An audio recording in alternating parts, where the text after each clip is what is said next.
आज जिस टॉपिक पे हम लोग बात करने वाले हैं वो है कि पार्टनर के छोड़ने के पीछे का क्या एक सच होता है। आखिर मेरे पार्टनर मुझे छोड़कर क्यों चले जाते हैं, उसके पीछे का क्या रीज़न हो सकता है।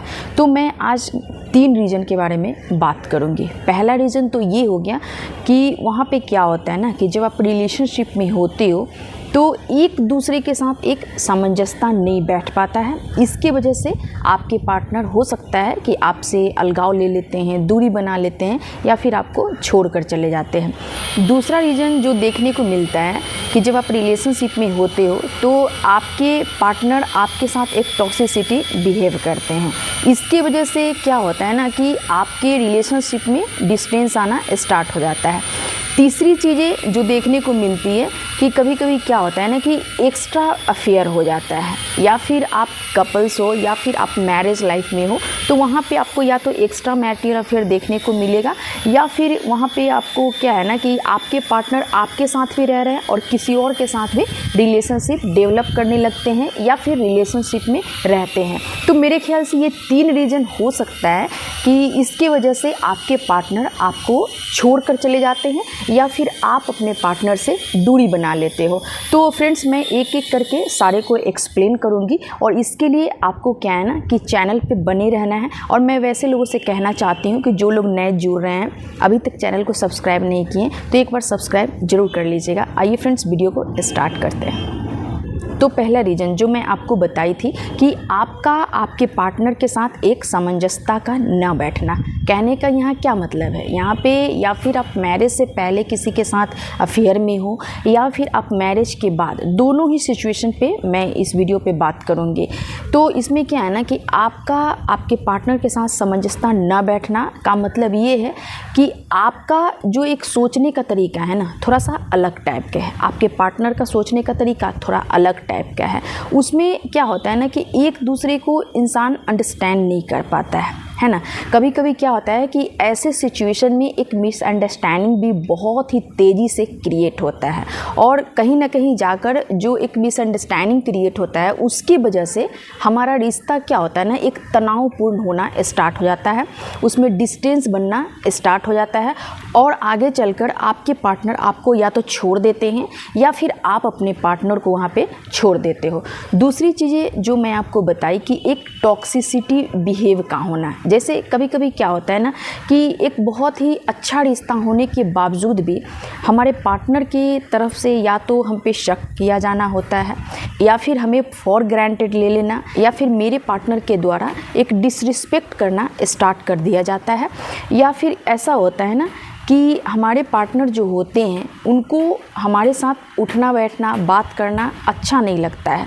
और यही सब कारण की वजह से क्या होता है ना कि वहाँ पे आपके पार्टनर के द्वारा एक टॉक्सिसिटी बिहेव स्टार्ट कर दिया जाता है, जिससे क्या होता है ना कि आप अपनी तरफ से एफर्ट्स भले ही लगा रहे होते हो कि नहीं मेरा एक रिलेशनशिप सही हो जाए, अच्छा हो जाए, लेकिन उसमें क्या होता है ना कि आपके पार्टनर ये समझने लगते हैं चाहे जो कुछ भी कर दे आप हमेशा अच्छे बन के रहोगे, उनको अपने लाइफ से नहीं जाने दोगे और दिन प्रतिदिन आपके पार्टनर का आपके प्रति एक टॉक्सिसिटी बिहेव बढ़ता ही चला जाता है। और ये कारण बहुत ज़्यादा देखा जाता है कि जब एक इंसान किसी भी इंसान को बहुत ज़्यादा वैल्यू दे रहा है, इज्जत दे रहा है, बहुत उसको प्यार कर रहा है ना, तो अगले की तरफ से आपको एक फॉर ग्रांटेड रूप में लिया जाता है। ये मैं दूसरा चीज़ बताई। तीसरा रीज़न आपको जो मैं बताई वहाँ पे होता है एक एक्स्ट्रा अफेयर्स की बात, जैसे कि आप या तो मैरिज से पहले हो या फिर मैरिज के बाद हो, यहाँ पे आपको एक्स्ट्रा अफेयर बहुत ज़्यादा देखने को मिलता है।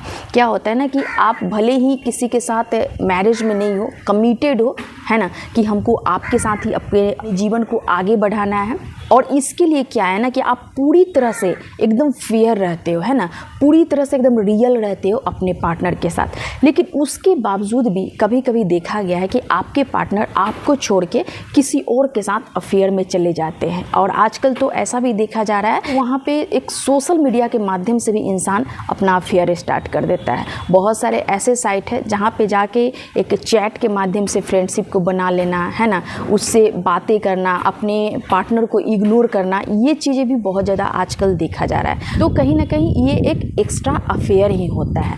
अगर आप आफ्टर मैरिज की बात कर लो तो वहाँ भी आप देखोगे एक कमिटेड होने के बाद भी, है ना, आप देखोगे कि अपने पार्टनर के साथ पूरी तरह से एक कमिटेड होने के बाद भी इंसान एक्स्ट्रा मैरिटल अफेयर में चला जाता है।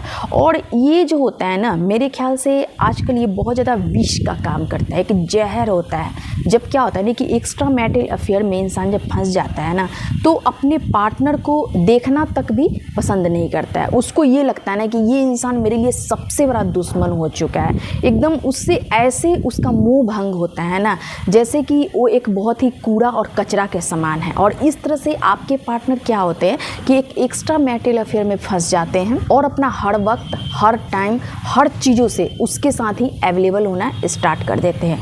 आप चाहे यहाँ पे कितना भी एफर्ट्स डाल लो, कितना भी आप ईमानदार रह लो, कितना भी कुछ कर लो, ऐसा चीज़ होता है ना एक्स्ट्रा अफेयर, कि वो इंसान आपके जीवन में कभी वापस नहीं आता है। इसके पीछे का क्या कारण हो सकता है, मैं आपको बताना चाहूँगी, ध्यान से सुनिएगा। सबसे बड़ी बात क्या होता है ना कि जब आपके पार्टनर आपके साथ होते हैं, है ना, या फिर किसी भी रिलेशनशिप में एक फीलिंग्स होता है ना, और वही फीलिंग्स जो होता है ना जो इंसान को जोड़ के रखता है।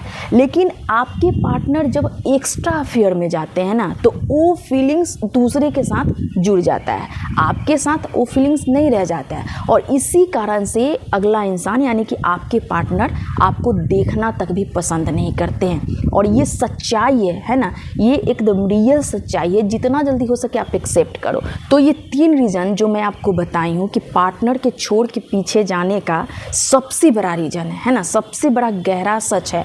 और इससे निकलने के लिए क्या करना है आपको, मैं आपको बताना चाहूँगी कि आजकल क्या होता है ना कि हर इंसान एक्स्ट्रा अफेयर में नहीं जाता है। अगर कोई इंसान आपके साथ बहुत सही होगा ना, वो इंसान दूसरे के साथ नहीं जाएगा, सबसे बड़ा चीज़ है।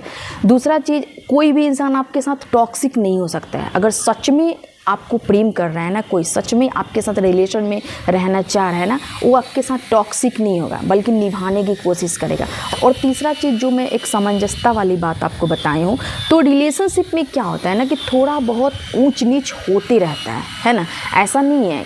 क्योंकि क्या होता है कि हर किसी का दिमाग एक जैसा नहीं होता है, हर किसी का सोचने का तरीका अलग होता है, काम करने का तरीका अलग होता है। लेकिन रिलेशनशिप तभी चलता है ना जब आप थोड़ा बहुत सामंजस्यता, बैलेंस बना कर रखो, है ना। अप्स डाउन आएगा, लेकिन इसका मतलब ये नहीं है ना कि रिलेशनशिप को पूरी तरह से ब्रेक कर ले। तो फ्रेंड्स, मैं अपनी तरफ से कुछ यहाँ पे कोशिश की हूँ आपको बताने का कि आपके पार्टनर अगर आपको छोड़कर चले जाते हैं या फिर आपके पार्टनर से आपको अलगाव हो जाता है ना, तो इसके पीछे का क्या कारण हो सकता है। देन मैं एक और चीज़ आपसे बताना चाहूँगी कि जीवन जो होता है ना, जीवन बहुत अच्छा होता है ना। अगर आप किसी से रिलेशनशिप में रहते हो, वो भी बहुत ज़्यादा प्यारा होता है। तो मैं एक ही चीज़ अंत में कहना चाहूँगी कि जितना ज़्यादा से ज़्यादा हो सके अपनी रिलेशनशिप को जोड़ कर रखिए, है ना। अगर आप एक को छोड़ के दूसरे के पास चले जाते हो ना, पल भर की खुशी के लिए भले ही आप चले जाओ, लेकिन जो आपका एक फर्स्ट फीलिंग होता है, एक फर्स्ट लव होता है ना, वो इंसान कभी नहीं भूल पाता है। देन आपको अपने पार्टनर के प्रति ईमानदार होना बहुत ज़रूरी है। ठीक है फ्रेंड्स, आज के लिए इतना ही। फिर मैं मिलती हूँ एक नेक्स्ट वीडियो में। तब तक आप लोग अपना ध्यान रखिए। Thank you.